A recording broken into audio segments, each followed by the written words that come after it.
یا رسول اللہ وسلم علیک یا حبیب اللہ۔ اور وہ جو سچ اور حق لے کر تشریف لائے اور جنہوں نے ان کی تصدیق کی، یہی لوگ ہیں جو پرہیزگار ہیں۔ اس آیت کریمہ کی تفسیر باب مدینۃ العلم، مولا کائنات، شیر خدا، اخی مصطفیٰ، تاجدار اہل عطا، مولا علی المرتضی کرم اللہ وجہ الکریم نے یوں بیان فرمائی کہ والذی جاء بالصدق سے مراد نبی صلی اللہ علیہ وسلم ہے، اور صدق بھی سے مراد سیدنا ابو بکر صدیق رضی اللہ تعالیٰ عنہ۔ حضرات گرامی توجہ چاہوں گا، ترمذی شریف کی حدیث ہے، مولا کائنات وہ جو فرماتے ہیں انا صدیق الاکبر، میں صدیق اکبر ہوں۔ مولا کائنات وہی ہے جو فرماتے ہیں کہ انا فاروق العظم، میں فاروق اعظم ہوں۔ اور مولا کائنات وہی ہے جس کو حضور صلی اللہ علیہ وسلم نے فرمایا کہ انا منذر وعلی الہادی وبک یا علی یہتدی المہتدون، کہ میں منذر ہوں اور علی ہادی ہے، اے علی تیرے باعث لوگ ہدایت پائیں گے۔ اور پھر اللہ تبارک و تعالیٰ نے ارشاد فرمایا کہ اے حبیب انما انت منذر ولکل قوم ہاد، کہ تم تو ڈر سنانے والے اور ہر قوم کے ہادی ہے۔ تو حضرات گرامی، جسے ہادی فرمائے خدا وہ ہے مصطفیٰ، جسے ہادی کہے مصطفیٰ وہ ہے مرتضی، اور وہ مرتضی اور ہادی فرماتے ہیں کہ صدقہ بھی سے مراد سیدنا ابو بکر صدیق ہے۔ الحمدللہ ہم سنی ہیں، اور سنی وہ ہوا کرتا ہے جو نہ خارجی ہو نہ رافضی ہو، سنی وہ ہوا کرتا ہے جو مولا کائنات کا غلام ہو، سنی وہ ہوا کرتا ہے جو ارشادات مولا کو از ہمہ اولا تصور کرتا ہو۔ تو جب مولا کائنات فرمائے کہ تصدیق نبوت کرنے والا ابو بکر صدیق ہے تو سنی کیوں نہ تسلیم کرے؟ تو حضرات گرامی، اس تفسیر سے جھگڑے ختم اور عقائد درست ہو سکتے ہیں۔ کچھ لوگ کہتے ہیں کہ سب سے پہلے ذات نبوت کی تصدیق کی مولا علی نے، اور ہم ہیں مولا علی کے غلام، اور مولا علی فرماتے ہیں کہ پہلے تصدیق کی ابو بکر صدیق نے، تو اس لیے ہم ان کو مانتے ہیں سب تصدیق کرنے والوں کا امام، وصدق بھی، اور جس نے اس کی تصدیق کی۔ حضرات گرامی تصور کیجئے، تشریف لا رہے ہیں امام الانبیاء، اور ادھر سے آ رہے ہیں سیدنا ابو بکر صدیق، یہ دونوں بچپن کے ساتھی جب آپس میں ایک دوسرے کے آمنے سامنے آئے تو میرے آقا علیہ الصلوۃ والسلام نے فرمایا کہ ابو بکر میں نبی ہوں۔ ابو بکر نے عرض کیا آقا میں تصدیق کرتا ہوں، آپ نبی ہیں۔ پورے صحابہ اکرام میں ہر ایک صحابی کوئی نہ کوئی معجزہ دے کر تصدیق کرتا ہے، مگر یہ بچپن کا یار بغیر کسی معجزہ دیکھنے کے تصدیق فرماتا ہے۔ تو اللہ تبارک و تعالیٰ فرماتا ہے وصدق بھی، اور جس نے اس کی تصدیق کی۔ حضرات گرامی ادھر اللہ تعالیٰ فرماتا ہے الست بربکم، کیا میں تمہارا رب نہیں ہوں؟ کوئی جواب نہیں آتا۔ پھر فرماتا ہے الست بربکم، کیا میں تمہارا رب نہیں ہوں؟ پھر کوئی جواب نہیں آتا۔ تیسری مرتبہ فرمانے پر ایک آواز آتی ہے بلا، ہاں تو ہمارا رب ہے، اور اول من قال بلا ہوا محمد صلی اللہ علیہ وسلم، سب سے پہلے جس نے کہا بلا وہ محمد صلی اللہ علیہ وسلم تھے۔ جب میرے آقا نے تصدیق کی تو سب نے پھر تصدیق کی۔ اللہ کی اہلیت اور ربوبیت کا اقرار سب سے پہلے کیا مصطفیٰ نے، اور مصطفیٰ صلی اللہ علیہ وسلم کی نبوت اور رسالت کا اقرار سب سے پہلے کیا صدیق اکبر نے۔ مصطفیٰ صلی اللہ علیہ وسلم کی تصدیق پر تمام انبیاء نے تصدیق فرمائی، اور صدیق اکبر کی تصدیق پر تمام صحابہ نے تصدیق فرمائی۔ فرمایا محبوب آپ کی یہ شان ہے، رسول مصدق، آپ میرے مصدق ہوئے تو میں نے آپ کو تمام انبیاء و رسول کا مصدق بنا دیا، اور صدیق نے آپ کی تصدیق کی تو عرش سے اس کا لقب صدیق نازل ہو گیا۔ وہ فرمایا وصدق بھی، اور جس نے اس کی تصدیق کی۔ حضرات گرامی، مولا کائنات حضرت علی کرم اللہ وجہ الکریم نے بہت مرتبہ بسر منبر قسم اٹھا کر فرمایا کہ بے شک اللہ تعالیٰ نے ابو بکر کا لقب رسول اللہ صلی اللہ علیہ وسلم کی زبانی صدیق نازل فرمایا ہے۔ جب نبی صلی اللہ علیہ وسلم معراج سے واپسی پر مقام زیتوا پر پہنچے تو فرمایا کہ اے جبریل، میری قوم میری تصدیق معراج نہیں کرے گی۔ تو سیدنا جبریل علیہ السلام نے عرض کیا یا رسول اللہ، یصدقک ابو بکر وہو صدیق، آپ کی تصدیق ابو بکر کریں گے کیونکہ وہ صدیق ہے۔ میرے آقا نے تصدیق توحید کی، میرے آقا نے تمام انبیاء و رسول کی نبوت و رسالت کی تصدیق فرمائی۔ صدیق اکبر نے معراج کی تصدیق کی، صدیق اکبر نے میرے آقا کی نبوت و رسالت کی تصدیق کی اور بغیر کسی معجزہ کے کی۔ دیکھیں اللہ تعالیٰ قرآن پاک میں ارشاد فرماتا ہے کہ نبیوں کے بعد صدیقین کا مرتبہ ہے۔ اللہ تعالیٰ قرآن پاک میں ارشاد فرماتا ہے انعم اللہ علیہ من النبیین والصدیقین والشہداء والصالحین۔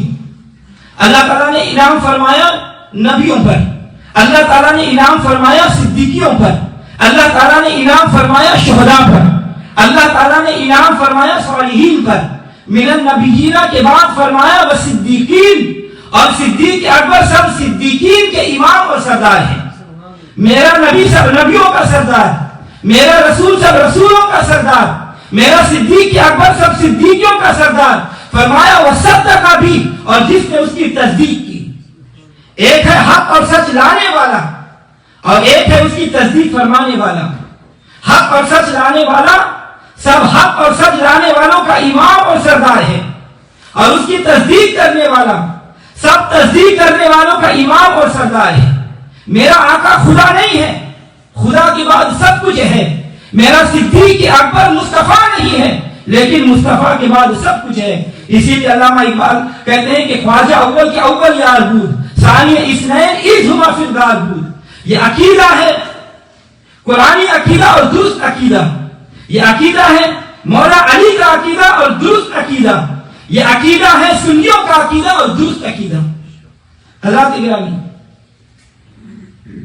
اللہ تعالیٰ قرآن پاک میں ارشاد فرماتا ہے فَأَمَّا مَنْ آتَى وَاتَّقَى، تو جس نے دیا مال اور پرہیزگاری کی۔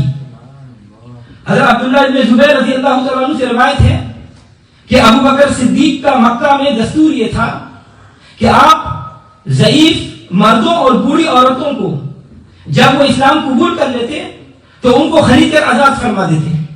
ایک دن ابو بکر صدیق کے والد نے کہا کہ اے فرزند، میں دیکھ رہا ہوں کہ تم ضعیف لوگوں کو خرید کر غلامی سے آزاد کر رہے ہو۔ اگر تم ان بوڑھوں کی بجائے طاقتور اور جوان لوگوں کو خرید کر آزاد کرو تو تمہارے ساتھ دیں گے، تم کو نقصان سے محفوظ رکھیں گے اور تمہاری مدد کریں گے۔ یہ سن کر سیدنا ابو بکر صدیق رضی اللہ تعالیٰ عنہ نے کہا کہ اے والد محترم، اس سے بڑا مقصد اللہ تعالیٰ کی رضا اور خوشندی حاصل کرنا ہے، دنیاوی فائدہ میرے پیش نظر نہیں۔ حضرت عبداللہ ابن زبیر کہتے ہیں کہ ہمارا افراد خاندان کا یہ کہنا ہے کہ اس پر فَأَمَّا مَنْ آتَى وَاتَّقَى کی آیت نازل ہوئی۔ تو حضرات گرامی، اللہ تبارک و تعالیٰ نے جب اس اپنے پیارے حبیب کے یار غار کی شان سخاوت کو بیان فرمایا تو اس سے پہلے قسم یاد فرمائی۔ اللہ تعالیٰ ارشاد فرماتا ہے وَاللَّيْلِ إِذَا يَغْشَى وَالنَّهَارِ إِذَا تَجَلَّى وَمَا خَلَقَ الذَّكَرَ وَالْأُنثَى إِنَّ سَعْيَكُمْ لَشَتَّى فَأَمَّا مَنْ آتَى وَاتَّقَى۔ اور رات کی قسم جب وہ چھا جائے، اور دن کی قسم جب چمکے، اور اس کی جس نے مادہ اور نر بنائے، بے شک تمہاری کوشش مختلف ہے تو وہ جس نے دیا اور پرہیزگاری کی۔ حضرت عبداللہ بن مسعود رضی اللہ تعالیٰ عنہ سے روایت ہے کہ بلا شبہ ابو بکر صدیق نے حضرت بلال رضی اللہ تعالیٰ عنہ کو امیہ بن خلف سے ایک غلام اور 10 اوقیہ چاندی کے بدلے میں خرید کر آزاد کیا تو اللہ تعالیٰ نے وَاللَّيْلِ إِذَا يَغْشَى سے سایَکُمْ لَشَتَّى تک آیت نازل فرما دی۔ حضرت ابو بکر صدیق نے ان 7 افراد کو جن پر صرف مسلمان ہونے کی وجہ سے ان کے مالک تکلیف پہنچاتے تھے، جب خرید کر آزاد کیا تو اللہ تعالیٰ نے آیت نازل فرمائی۔ اللہ تعالیٰ قرآن پاک میں ارشاد فرماتا ہے وَسَيَجَنَّبُهُ الْأَتْقَى الَّذِي يُؤْتَى مَالَهُ يَتَزَكَّى وَمَا لِأَحَدٍ عِندَهُ مِن نِّعْمَةٍ تُجْزَى إِلَّا ابْتِغَاءَ وَجْهِ رَبِّ الْأَعْلَى وَلَسَوْفَ يَرْضَى، اور بہت سے اس جہنم سے دور رکھا جائے گا جو سب سے بڑا پرہیزگار اور جو اپنا مال دیتا ہے ستھرا ہوا اور کسی کا اس پر کچھ احسان نہیں، جس کا بدلہ دیا جائے صرف اپنے رب کی رضا چاہتا ہے جو سب سے بلند ہے اور بے شک عنقریب وہ راضی ہوگا۔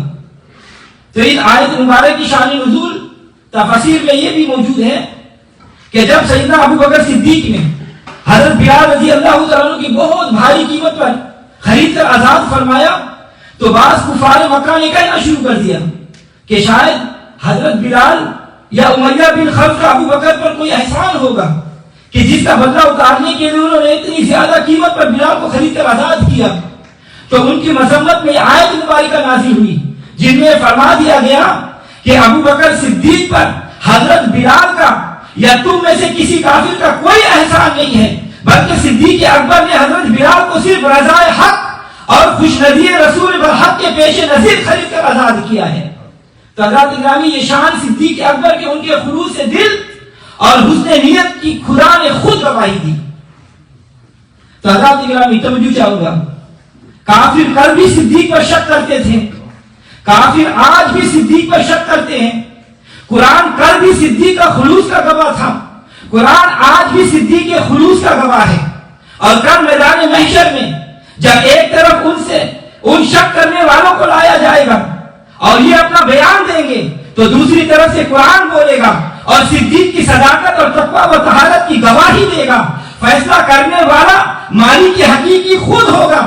تو آیت گونج کر یہ آواز دے گی کہ صدیق کو جہنم سے دور رکھا جائے گا، صدیق پر کسی کافر کا کوئی احسان نہیں ہے، صدیق نے تو رضائے خدا کے لیے سب کچھ کیا تھا۔ تو جدھر صدیق جائیں گے ادھر غلامان صدیق جائیں گے، اور جدھر مخالفین جائیں گے مخالفین قرآن جائیں گے ادھر مخالفین صدیق بھی جائیں گے۔ خدا گواہ ہوگا، خدا حاکم ہوگا، اور مصطفیٰ صلی اللہ علیہ وسلم پہچاننے والے ہوں گے اور پہچان کر فرمائیں گے کہ تم تو میرے یار غار کی ترانہ گایا کرتے تھے، تم تو ناموس ابو بکر کا تحفظ کیا کرتے تھے۔ آؤ آج میرے صدیق کے دیوانوں، آج میں تمہیں کوثر سے سیراب کرتا ہوں۔ آؤ میرے ابو بکر کے مستانوں، میں تمہیں اپنے جھنڈے کے نیچے جگہ دیتا ہوں۔ اور یہ جو صدیق اکبر کو تعان و تشنیع کا نشانہ بناتے ہیں، جب مصطفیٰ صلی اللہ علیہ وسلم کے سامنے جائیں گے تو سوچ لیں گے کہ جب وہ پوچھیں گے سر محشر بلا کے سامنے، جب وہ پوچھیں گے سر محشر بلا کے سامنے کیا جواب جرم دو گے تم مصطفیٰ کے سامنے۔ اللہ تعالیٰ قرآن پاک میں ارشاد فرماتا ہے محمد رسول اللہ والذین معہ، محمد صلی اللہ علیہ وسلم اللہ کے رسول ہے اور ان کے ساتھی۔ امام فخر الدین رازی رحمۃ اللہ علیہ نے تفسیر کبیر میں اور قاضی ثناء اللہ پانی پتی رحمۃ اللہ علیہ نے تفسیر مظہری میں یہ لکھا ہے کہ مبارک بن فضالہ سے روایت ہے اور اسے حسن بصری رحمۃ اللہ علیہ سے نقل کیا کہ محمد رسول اللہ سے مراد محمد رسول اللہ ہے، الذین معہ سے مراد حضرت ابو بکر صدیق ہے۔ تو حضرات گرامی والذین یہ اسم موصولہ جمع کے لیے ہے، یعنی حضور صلی اللہ علیہ وسلم کی معیت جس نے بھی پائی، چاہے ایک منٹ کی ہو، بشرط کہ وہ معیت ایمان لانے کے بعد ہو، تو وہ اس شان کا مالک ہے کہ کائنات کے تمام لوگ مل کر اس معیت پانے والے صحابی کا مقابلہ نہیں کر سکتے۔ مگر یہاں مفسرین نے حضرت ابو بکر صدیق کو مراد کیوں لیا؟ اس لیے کہ کسی نے معیت رسول پائی چند لمحوں کے لیے، کسی نے معیت رسول پائی چند دنوں کے لیے، کسی نے معیت رسول پائی چند سالوں کے لیے، مگر یہ صدیق وہ ہے کہ جو بچپن میں بھی معاہ، صدیق وہ ہے جو جوانی میں بھی معاہ، صدیق وہ ہے جو بڑھاپے میں بھی معاہ، صدیق وہ ہے ساری عمر کی زندگی میں بھی معاہ اور زندگی کے بعد قبر میں بھی معاہ ہے۔ اور سیدنا فاروق اعظم بھی الذین معہ میں بھی داخل ہے، لیکن وہ داخل ہوئے 45 سال کی عمر میں، 35 سال کی عمر میں، مگر صدیق معہ میں داخل ہوئے جب سے ہوش سنبھالا۔ اعلان نبوت سے پہلے بھی معاہ، اعلان نبوت کے بعد بھی معاہ۔ اسی لیے تو علماء اس امت کا اس بات پر اجماع ہے کہ صدیق اکبر کی معیت اور صحابیت کا منکر دائرہ اسلام سے خارج ہے۔ توجہ چاہوں گا، حضرت ابو بکر صدیق نے رسول اللہ کے ساتھ ہجرت کی، اور غار میں رسول اللہ کے صاحب اور مونس پر غمخوار ہوئے. اور بعض علماء نے کہا ہے کہ اگر کوئی شخص حضرت ابو بکر کے سوا باقی تمام صحابہ کی صحابیت کا انکار کر دے تو وہ کافر نہیں ہوگا، اور اگر حضرت ابو بکر صدیق کی صحابیت کا انکار کر دے تو وہ کافر ہو جائے گا، کیونکہ قرآن مجید نے حضرت ابو بکر کے صاحب رسول ہونے کو اس یقولی لصاحب بھی بیان کیا ہے. اللہ تعالیٰ ارشاد فرماتا ہے ثانی اثنین اذ ہما فی الغار اذ یقول لصاحبہ لا تحزن ان اللہ معنا. آپ دوسرے تھے دو سے جب وہ دونوں غار ثور میں تھے، جب وہ فرما رہے تھے کہ اپنے صاحب اپنے رفیقوں کے مت غمگین ہو، یقیناً اللہ ہمارے ساتھ ہے.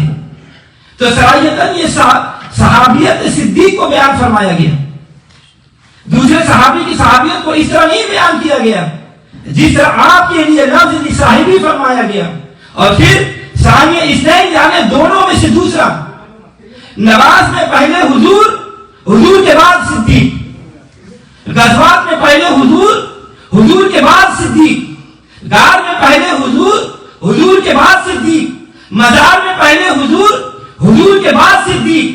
اور امام جلال الدین سیوطی رحمۃ اللہ علیہ آپ فرماتے ہیں کہ تمام علماء کا اس پر اتفاق ہے کہ حضرت ابو بکر صدیق قبول اسلام کے بعد سے حضور صلی اللہ علیہ وسلم کے وصال شریفہ تک ہمیشہ سفر و حضر میں آپ کے رفیق رہے، باوجود اس کے کہ آپ کے حکم اور آپ کی اجازت سے حج کے لیے یا کسی جہاد میں آپ کی صحبت میں نہ رہ سکے ہو، ورنہ ہر حال میں وہ ہر وقت آپ کے ساتھ رہتے تھے. اور سیدنا صدیق اکبر نے اللہ اور رسول صلی اللہ علیہ وسلم کی خوشندی اور رضا کے لیے اہل و عیال کو چھوڑ کر رسول اللہ کے ساتھ ہجرت فرمائی، غار ثور میں آپ کے ساتھ رہے. جیسا کہ قرآن کریم میں اللہ تعالیٰ ارشاد فرماتا ہے ثانی اثنین اذ ہما فی الغار اذ یقول لصاحبہ لا تحزن ان اللہ معنا. غار میں دو ہی تھے جب رسول اللہ نے اپنے رفیق سے کہا کہ غم نہ کرو کیونکہ اللہ ہمارے ساتھ ہے. اگر غزوات میں، اکثر غزوات میں رسول اللہ صلی اللہ علیہ وسلم کے ساتھ رہے. آپ کی سیرت پر ایسے بہت سے شواہد موجود ہیں، خصوصاً جنگ حنین میں جب لوگ حضور صلی اللہ علیہ وسلم کے ساتھ چھوڑ کر بھاگ گئے تو اس وقت بھی سیدنا ابو بکر صدیق حضور صلی اللہ علیہ وسلم کے ساتھ رہے، آپ موجود رہے. تو حضرات اکرامی اسی معیت اور صحابیت کے شرط کو ملاحظہ فرماتے ہوئے فرمایا کہ اے حبیب تم اور صدیق دونوں تنہا نہیں بلکہ ان اللہ معنا، اللہ بھی تمہارے ساتھ ساتھ ہے. صدیق معیت مصطفیٰ میں بھی ہے اور صدیق معیت خدا میں بھی ہے. اور یہ صرف خطیبانہ جملے نہیں ہے بلکہ قرآن نص ہے، بیان رحمان ہے اور ہر سنی کا ایمان ہے. فرمایا پیارے صدیق غار میں تو پہلے جا، میں بعد میں جاؤں گا، مزار میں تو بعد میں آنا، میں پہلے جاتا ہوں، اور پھر میدان محشر میں ہم دونوں ایک ساتھ اٹھائے جائیں گے. تو پھر اس کی صحابیت اور معیت دائمی کو کون ختم کر سکتا ہے جسے پسند خدا اور مصطفیٰ نے کیا ہو. فانوس بن کے جس کی حفاظت ہوا کرے، وہ شمع کب بجھے جسے روشن خدا کرے. اور نور حق شمع الہی کو بجھا سکتا ہے کون، جس کا حامی ہو خدا اس کو مٹا سکتا ہے کون. حضرات گرامی اللہ تعالیٰ قرآن پاک میں ارشاد فرماتا ہے ان الذين يغضون اصواتهم عند رسول الله اولئك الذين امتحن الله قلوبهم للتقوى لهم مغفرة واجر عظيم. اور پست رکھتے ہیں اپنی آوازوں کو رسول اللہ کے سامنے، یہی لوگ ہیں چن لیا ہے اللہ نے ان کے دلوں کو تقوی کے لیے، اور انہی کے لیے بخشش اور اجر عظیم ہے. ابھی آیت کریمہ صحابہ اکرام خصوصاً حضرات شیخین کریمین یعنی ابو بکر صدیق اور عمر فاروق رضی اللہ تعالیٰ عنہ کے حق میں نازل ہوئی ہے، کیونکہ جب اس سے پہلے یہ آیت لا ترفعوا اصواتکم فوق صوت النبی یعنی اپنی آوازوں کو نبی صلی اللہ علیہ وسلم کی آواز سے اونچی نہ کرو، جب یہ نازل ہوئی تو صدیق اکبر اور سیدنا فاروق اعظم ہمیشہ نہایت ہی دھیمی آواز میں نبی پاک صلی اللہ علیہ وسلم سے گفتگو کرتے.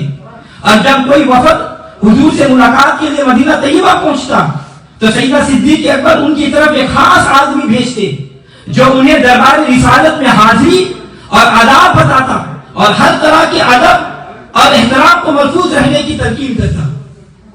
اور حکیم الامت مفتی احمد یار خان نعیمی رحمۃ اللہ علیہ نے اسی آیت کے تحت اپنی تفسیر نور العرفان میں تحریر فرمایا ہے کہ حضرت ابو بکر صدیق اور حضرت عمر فاروق کی بخشش ایسی ہی یقینی ہے جیسے کہ اللہ تعالیٰ کا ایک ہونا یقینی ہے، اور رب نے ان کی بخشش کا اعلان کر دیا، اور یہ بھی معلوم ہوا کہ ان دونوں بزرگوں کا اجر و ثواب ہمارے وہم و خیال سے بھی بالا تر ہے کہ رب نے اسے عظیم فرمایا، جہاں تمام دنیا قلیل ہے مگر وہاں ان کا ثواب کو عظیم کہا ہے۔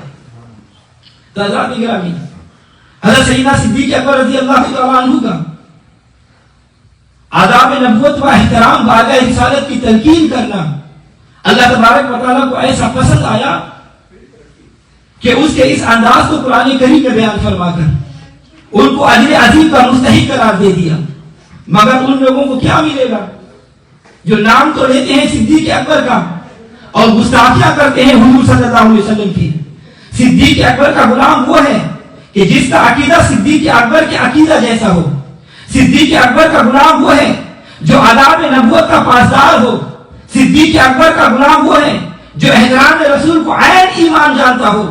اگر ایسا نہیں تو پھر وہ دشمن رسول ہے، اور دشمن رسول موذی رسول ہے، اور موذی رسول پر لعنت کی گئی ہے۔ اللہ تعالیٰ فرماتا ہے ان الذین یؤذون اللہ ورسولہ لعنهم اللہ فی الدنیا والآخرہ، کہ عداوت رسول اور حب صحابہ ایک دل میں جمع نہیں ہو سکتے۔ جو حضور صلی اللہ علیہ وسلم سے محبت رکھے گا وہی صحابہ اکرام سے محبت رکھے گا، کیونکہ حضور صلی اللہ علیہ وسلم کی وجہ سے صحابہ اکرام محبوب ہے، کیونکہ وہ اللہ کے محبوب کے محبوب ہے۔ اور اللہ تعالیٰ قرآن پاک میں ارشاد فرماتا ہے هو الذی یصلی علیکم وملائکتہ لیخرجکم من الظلمات الی النور وکان بالمؤمنین رحیما، کہ وہی ہے کہ درود بھیجتا ہے تم پر اور اس کے فرشتے تاکہ تمہیں نکالے اندھیروں سے روشنی کی طرف، اور وہ مومنین پر مہربان ہے۔ حضرت انس رضی اللہ عنہ فرماتے ہیں کہ جب یہ آیت ان اللہ و ملائکتہ یصلون علی النبی نازل ہوئی تو ابو بکر صدیق نے عرض کیا کہ یا رسول اللہ صلی اللہ علیہ وسلم، جب بھی آپ کو اللہ تعالیٰ کوئی شرف اور فضل عطا فرماتا ہے تو آپ کے نیاز مندوں کو بھی فضل شامل فرماتا ہے، مگر ان اللہ و ملائکتہ یصلون علی النبی میں غلاموں کو تو کوئی شرف عطا نہیں ہوا، تو اس پر اللہ تبارک و تعالیٰ نے یہ آیت مبارکہ نازل فرمائی۔ تو حضرات گرامی میں قربان جاؤں سیدنا صدیق اکبر رضی اللہ تعالیٰ عنہ کے نارائن سے لگے ہوئے ذکروں پر کہ کس طرح سوال کر کے قیامت تک کے مومنین مومنات کو انعام و اکرام خدا بندی سے بہرحال فرما دیا کہ آپ کے اس سوال کا صدقہ کہ جب بھی کوئی مومن درود شریف پڑھے گا تو اللہ تعالیٰ اور اس کے فرشتے اس مومن پر درود پڑھیں گے، یہ آپ کا ساری امت پر عظیم احسان ہے، اور قیامت تک جتنے درود پڑھنے والوں پر اللہ اور فرشتے درود پڑھتے رہیں گے ان سب کے اجر و ثواب اور اس درود کے مطابق اجر و ثواب اور درود آپ کے نامہ اعمال میں بھی درج ہوتا رہے گا۔ تو مومن پڑھے گا درود نبی پر، مومن پڑھے گا نبی درود آل نبی پر، مومن پڑھے گا درود اصحاب نبی پر، تو ثواب صدیق اکبر کو بھی ملے گا۔ اور پھر جب اللہ تعالیٰ اس مومن پر درود پڑھے گا تو ثواب صدیق اکبر کو بھی ملے گا، اور جب فرشتے اس مومن پر درود پڑھیں گے تو ثواب صدیق کو بھی ملے گا۔ اور یہ درود ہی وہ نور ہے، توجہ چاہوں گا، یہ درود ہی وہ نور ہے جو اندھیروں سے نکالتا ہے، اسی لیے فرمایا لیخرجکم من الظلمات الی النور، تاکہ نکالے وہ تمہیں اندھیروں سے روشنی کی طرف۔